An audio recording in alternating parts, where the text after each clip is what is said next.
Hello dear students, friends, welcome. இந்த வீடியோவில் 10th Tamil first midterm exam உடைய ஒரிஜினல் கொஸ்டின் பேப்பருடைய அப்டேட் இந்த வீடியோவில் பார்க்க போகிறோம். தமிழகத்தில் ஃபஸ்ட் மிட்டம் எக்ஸாம் ஸ்டார்ட் ஆயிடுச்சு. ஒவ்வொரு டிஸ்ட்ரிக்குமே தனித்தனியாக கொஸ்டின் பேப்பர் அந்தந்த டிஸ்ட்ரிக்ட் சிஓக்கள் மூலம் கொடுக்குறாங்க. வரக்கூடிய வாரங்கள், அதாவது நாளையிலிருந்து பல்வேறு மாவட்டங்களில் தேர்வுகள் ஆரம்பிக்க இருக்குது. ஒரு சில மாவட்டங்களில் தேர்வுகள் முடிஞ்சு. ஸோ இந்த வீடியோவில் நடந்து முடிந்த ஒரு 3 டிஸ்ட்ரிக்டுடைய 10th Tamil original question paper கொடுத்துருக்கோம். ஸோ இது அடுத்து தேர்வு எழுதக்கூடிய அந்த ஸ்டூடெண்ட்ஸ்க்கு ரொம்ப யூஸ்ஃபுல்லாக இருக்கும். இந்த 3 கொஸ்டின் பேப்பருடைய பிடிஎஃப் லிங்கை டிஸ்கிரிப்ஷன் பாக்ஸில் கொடுத்துருக்கேன், டவுன்லோட் பண்ணிக்கோங்க.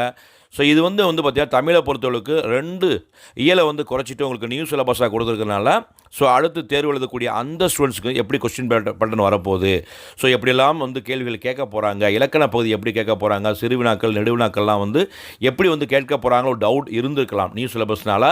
ஸோ ரொம்ப யூஸ்ஃபுல்லாகும். இந்த கொஸ்டின் பேப்பரை டவுன்லோட் பண்ணி ஒரு மாடலை வச்சு நல்லபடியாக ப்ரிப்பேர் பண்ணுங்கள். நீங்கள் எழுதக்கூடிய தமிழ் எக்ஸாமில் நீங்கள் சூப்பராக ஸ்கோர் பண்ணலாம். இந்த அப்டேட் பிடிச்ச லைக் பண்ணுங்கள். மறக்காமல் இந்த கொஸ்டின் பேப்பர் வீடியோ ஃப்ரெண்ட்ஸ்க்கும்